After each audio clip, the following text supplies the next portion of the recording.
This is a time in your life that you can no longer continue to grieve about who walked away, who abandoned you, who forsook you, who left you, who walked away.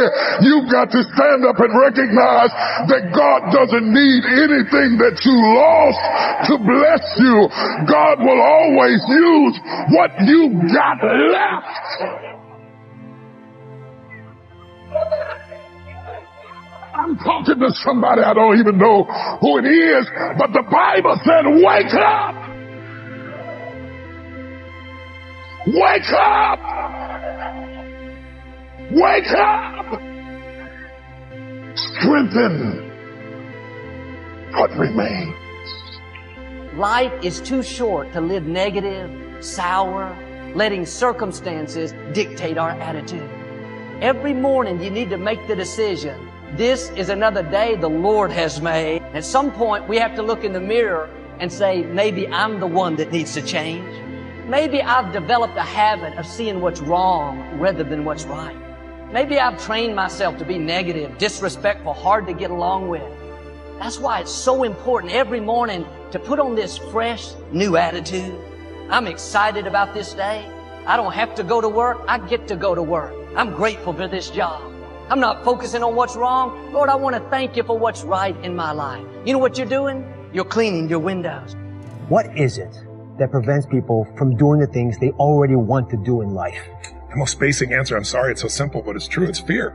You know, people make it this complex process. This woman was telling me that I don't understand why they don't do this, why I feel this way. I said, it's called fear. Everybody's afraid we're not enough. Everybody's afraid we're not rich enough, smart enough, young enough, quick enough, fast enough. It's human nature. But the secret is to do it anyway. I know that sounds so simplistic. My work when I'm working with somebody is showing them how to condition themselves, like building a muscle, so that you take action first, automatically. Because if you don't do that, it's hard. You lose momentum. It's like, how do I get started? Where do I go? And I tell people, throw a rock, wherever it drops, start there. The next person walks by, I go, you're the first person after the rock. Do anything to start the process of moving forward rather than let fear stop you. To say that where your focus goes, energy flows. Yes. Because it just takes you to that right place. Then the intent part sneaks in there. Is the intent because you've got to pick what you want to do, or just do something and you'll figure it out as you go? You need to be clear what it is you really want. I always tell people, know not only what you want, but why you want it. I know this is simplistic, but most people just don't do the blocking and tackling of their life.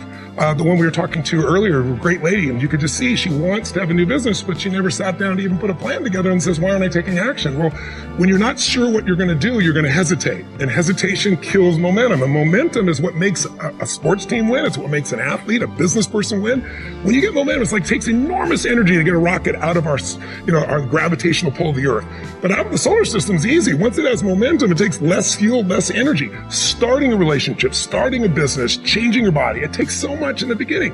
But once you get going, it's actually really easy. Common question I've been asked by the media my entire life that always makes me laugh is, don't you have bad days? Don't you have days when you're like frustrated and excited and pissed off and you watch TV and you eat Cheetos and watch pornography? And I said, well, I do some of those things. And of course I do. But it's like an athlete. I built muscle over the years so that it's not that I don't have feelings, that I don't get hurt, I don't feel sad, I don't feel tired, I feel all those things. But they're not the dominant force in my life. It's a muscle. The mind is a muscle. Emotion is a muscle. I mean, I think the most powerful muscles are the invisible force muscles. It's your spiritual, emotional muscles. Like courage unused doesn't grow, it shrinks. So I put my ass on the line regularly so that it grows. And when it keeps growing, then pretty soon the stuff that used to make me crazy, it doesn't touch me. It's not that I'm so great. Just I'm well trained. I've trained this mind. I get up every morning in my life. You talk about rebounder, more crazy shit I do is every morning in my life, if I'm near any of my homes, and some places I have cryotherapy, but my homes I have these cold plunges, and they're 56 degrees. And the first thing I do is jump in that cold plunge. So there's not a morning where I want to jump in that. I can't remember mornings like, I can't wait to jump in that thing. But I don't negotiate with myself. I do it for two reasons. One, there's a physical health component. It moves your lymph system, and the blood flushes through your whole body. But the main reason I do it, even more than that, is when I go up there, I don't, how people negotiate, well, maybe we'll do it tomorrow, I'm going to do this, or let me wait 2 more minutes till I'm ready. There's none of that with me. For decades, I go, I say, we do. I'm not here to discuss this with my mind. There's mind, and then there's soul and spirit. And soul and spirit, my soul knows. And when I say jump, you jump. I'm not here to have a discussion with you. Some people never will have much. They're too cautious. Now, you can also be too reckless, but you can also be too cautious. This is called the timid approach to life. And my caution was always the risk. Risk used to drive me right up the wall. I used to say, what if this happens? It's called the language of the poor. What if this happens? And on top of that, if this was to happen, look at the fix I'd be in. I better not try. I could always ace myself out. Then I'll tell you what changed my whole life when I finally discovered it's all risky. The minute you were born, it got risky. If you think trying is risky, wait till they hand you the bill for not trying. If you think investing is risky, wait till you get the tab for not investing. See, it's all risky. Getting married is risky. Having children is risky. Going into business is risky. Investing your money is risky. It's all risky. I'll tell you how risky life is. You're not going to get out alive. That's risky.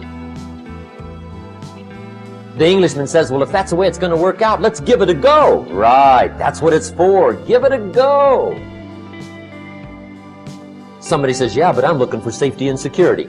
Fine, then huddle in a corner. We'll cover you with a sheet, bring you 3 meals a day.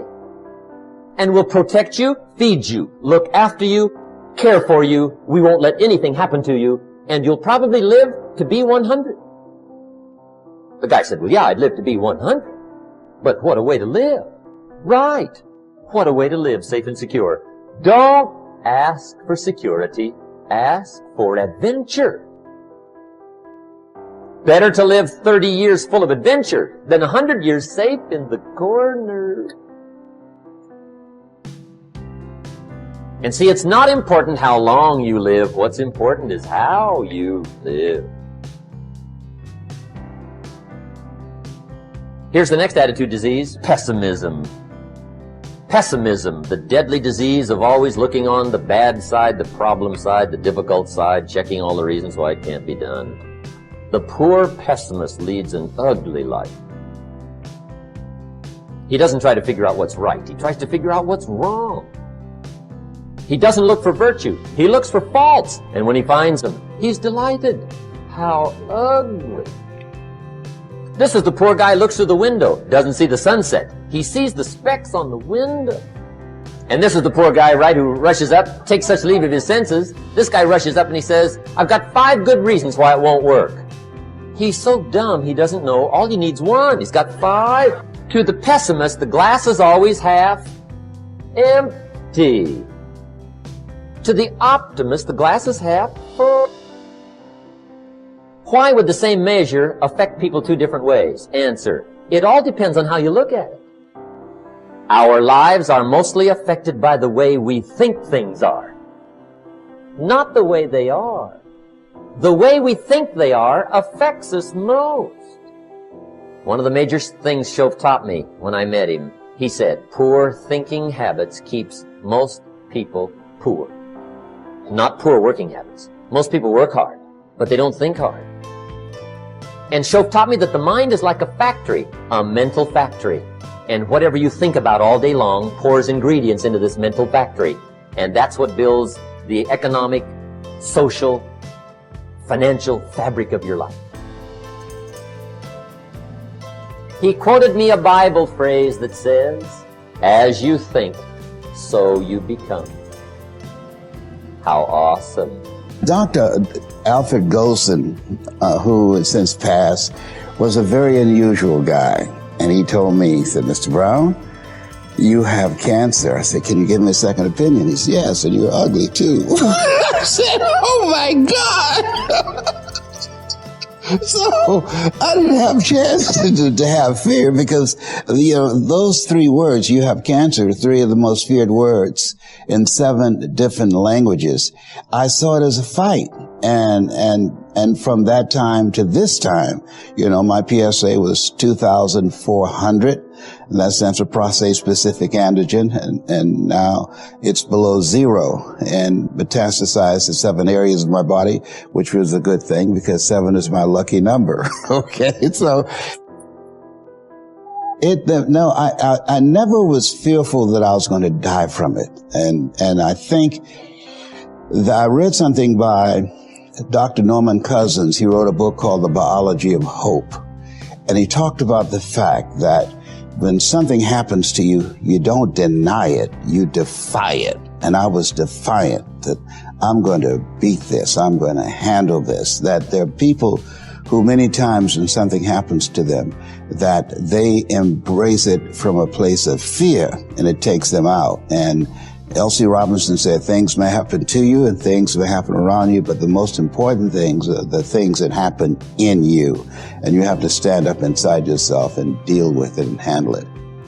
This is our world. We go to church here. We work over here. We go get our coffee over here. We go to this park over here. We usually go over here, hang out with friends. This is our favorite club. This is our world. We all live in this bubble. What you got to do to get the life that God wants you to have, you got to put more air in your bubble. You got to blow your bubble up. Expand yourself. Take yourself out your comfort zone. Do not live in your bubble. If you stay in your comfort zone, that's where you will fail. You will fail in your comfort zone. Success is not a comfortable procedure. It is a very uncomfortable thing to attempt. So you got to get comfortable being uncomfortable if you ever want to be successful. Start putting some pressure on. Put some pressure on yourself. Now, like I was telling you before, if you want to be ordinary, you ain't even got to listen to me. If you think ordinary's cool, ain't no problem. It's some really, really wonderful ordinary people. But if you are sitting in this room and you have extraordinary aspirations, then you're going to have to do extra. But here's the fact. All of you have extraordinary capabilities. All of you. You have to decide if you are willing to do the things to put you in that category. Rich people don't sleep 8 hours a day. That's a third of your life. It ain't even 24 hours in a day. You cannot be sleep 8 hours a day.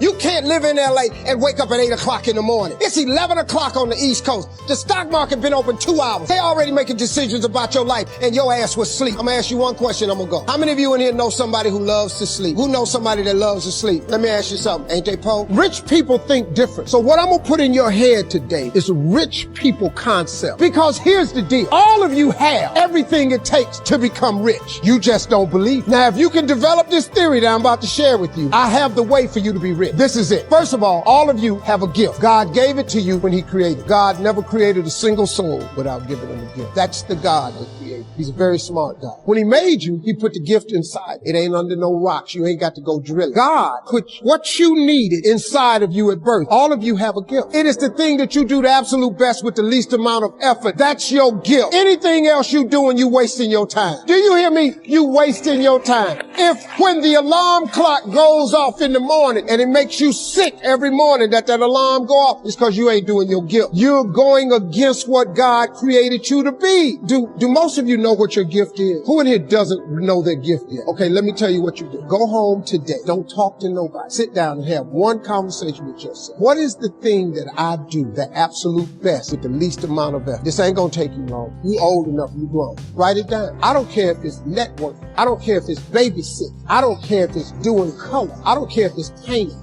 Whatever it is, it's what you do. Sing it. Whatever you do the best, write it down. That's your gift. That's it. You ain't got to go asking a bunch of people. They've been telling you your whole life. You ever had people call you with their problems? They always call you with your problem because you gifted at it. But you didn't know how to identify. If you identify your gift. Now, let me ask you this question. This thing that you're gifted at, if you did it for somebody, do you think somebody would pay you $10 for your gift? Just $10. Could you babysit for $10? Could you cut somebody's hair for $10? Could you cut their grass for $10? Could you make them a chicken dinner for $10? Could you do something for $10? Everybody. Don't you have something somebody will give you $10 for? Okay, now, once you have something that somebody's willing to pay you $10 for, this is how this works. It's called the multiples of 10. See, you don't have to figure out how to be a millionaire. You just got to figure out the thing that makes you $10. So now here we go. You do it and you make $10. As soon as they pay you the 10, go do it 10 more times. Whatever it was. Watch some more kids 10 more times. Get another 10. You got $100. When you get $100, whatever you did to make that $100, listen to me, do it 10 more times. You ain't got to get tricky with it. Just do it 10 more times. You'd have made $1,000. Whatever you did to make the $1,000, don't get smart. Stay stupid now. Do it 10 more times. You have now made $10,000. Hold up. Now we finna grow a little bit, but guess what you got to do to grow? You just got to do some more. Whatever you made $10,000 doing, good, I need you to do it 10 more times. What you tripping for? If you do it 10 more times, you got $100,000. Now, you might have to hire some people to make this happen. You got to figure that part out. But all you got to do is do what you did for $10. Once you make $100,000, if you just do it 10 more times. Negative thinking is a major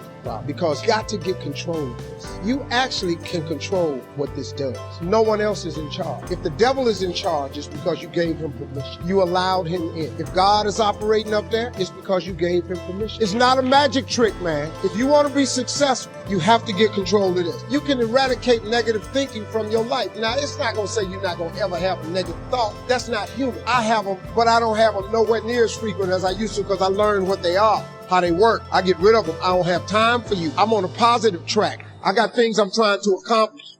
I'm trying to be successful and I'm trying to be happy. If you're trying to be successful or happy, you have no room for negativity. The best way to mask yourself from negativity every morning is to start with gratitude. I'm telling you, man, it's a very simple process. Now, there are some books that you can buy. There's Norman Vincent Peale's The Power of Positive Thinking. It's a very old book. It's only in paperback. It's called The Power of Positive Thinking by Norman Vincent Peale. I read this book when I was 20. It started the process to change in my life. Then I read a book called The Magic of Thinking Big. It's by David Schultz. This just trains you how to think big. You know, it doesn't take any more brain power to think big than it does small. Big thinking gets rid of negativity. Dreams and visions gets rid of negativity. The devil is listening to you. So his job is to dissuade you. His job is to keep you off track. The devil ain't got but one job. He don't want you to be successful. He don't want you to discover your dreams. He don't want you talking to God. So he get busy. He busy, man. Send people your way all the time. He all over the internet. He all over social media. The devil got imps. He got people working with him all the time. All they do is just do what he says. But you can control this part. Now, what you cannot do is bury yourself by using your success compared to other people. See, because here's the danger. Let me teach you this. Success is not how far you got. Because see, you're going to be disappointed all the time. Because somebody always further than you. So now you'll forever be disappointed. Success ain't how far you got. Success is how far you got from where you started. That's your success. You can be successful. But if you constantly looking at somebody else, if I look at Oprah money, I start feeling bad about me. Because I ain't got Oprah money, man. Oprah got $1 billion. I don't have nowhere near no $1 billion. But you mean to tell me that I ain't smart enough to go, Steve, you used to stutter. You couldn't talk outside your house. Steve, you flunked out of school. Steve, you don't have a degree. Steve, you lost everything twice. Steve, you've been homeless and you lived in a car. See, I did all that. Oprah ain't done none of that. So my success ain't from where I am. It's from where I started. So guess what? I'm a successful person. Are there some things from your service that you can't shake? So for example, you still wake up at 4:30 in the morning to go work out. Why would you not wake up at 4:30? Well, what does this bring to you? Waking up early, you just get a jump on the day. The reason I wake up at 4:30 in the morning is no one else is awake yet. So that gives me the opportunity to do things that I need to get done kind of selfishly for myself. And the big one in that category is working out. And it doesn't feel good at 4:30 when you get up, but by the time 7 o'clock rolls around and you've already worked out and you've already gotten some work done and you've got some time to say goodbye to your kids before they go to school, it's infinitely better than sleeping in until 6:45 and you get out of bed and now you missed your kids going to school or whatever. You're not prepared for the day. It's awful. So if someone, maybe they don't have time to work out or they just need something that could be like a quick fix, is there something that you recommend? Oh yeah. Workouts don't have to take a long time. Workouts can be very quick. Matter of fact, go do 2 minutes of burpees. As many burpees as you can in 2 minutes or 4 minutes or 6 minutes. Go and sprint. Go and do anything very intensely for a short period of time and you'll get great benefit out of it. Something I'm sure you hear a lot is 4:30, like this either just can't fit into my schedule or if I'm going to be realistic, I'm probably not going to wake up at 4:30. What do you tell people? Yeah, and there's people that work night shifts and there's people that it's unhealthy for them. They can't fall sick. No, be healthy. Get enough sleep. But first of all, wake up at the same time every day. And if you pick that time and you start waking up at the same time every day, that's very good for you. It doesn't have to be 4:30. It could be 6:30. It could be 7. I don't know what your personal schedule is, but find out a time, pick it, set it, stick to it, and maintain that schedule, and that's going to end up benefiting. I recommend it's earlier. I recommend that you go to bed earlier. Because what are you doing at night most of the time? Most of the time at night, you're not working on anything super productive. You're just winding down and watching stupid YouTube videos or surfing the internet, reading clickbait stories, right? Don't do that. Instead, go to sleep and then wake up early.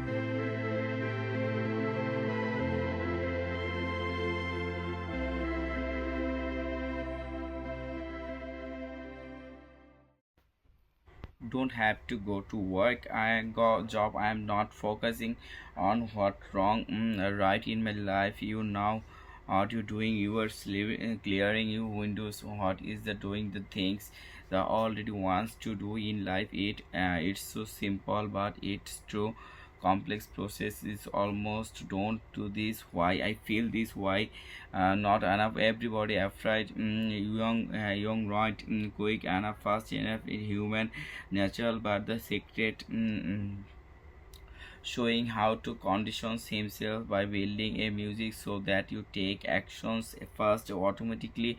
Momentum is like how to eat.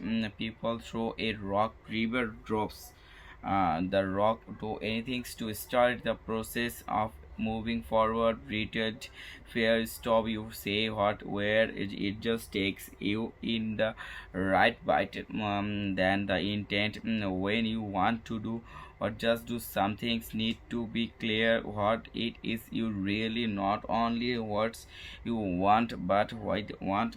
People just don't come their life one we were talk a earning business, but the she never sat down. Are not I taking actions? Will you going to you do?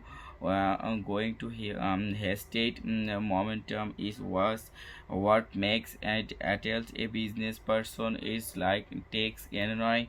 Now our gravitational system is easy. Once it has energy, start a relationship, starting business, changing your body. It takes good but much questions I will be asked by the momentum. Well, don't you have bad days? Don't you have days when you like off and you watch TV and you I said, you of course I don't, but when I like this at athlete I bolt musical over the years.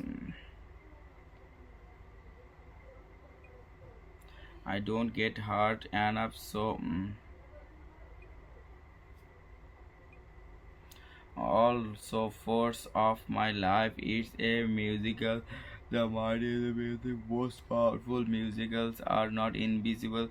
Emotional musicals like chords on your doesn't grow. It's just regularly so that soon the stuff that used to make up. Not that I am so great, just I am well training every morning in my life and talk about rebounder everyone in my home. In some people and they have I have cold pluggers and they are 5 to 6 degree, and the first things I don't jobs do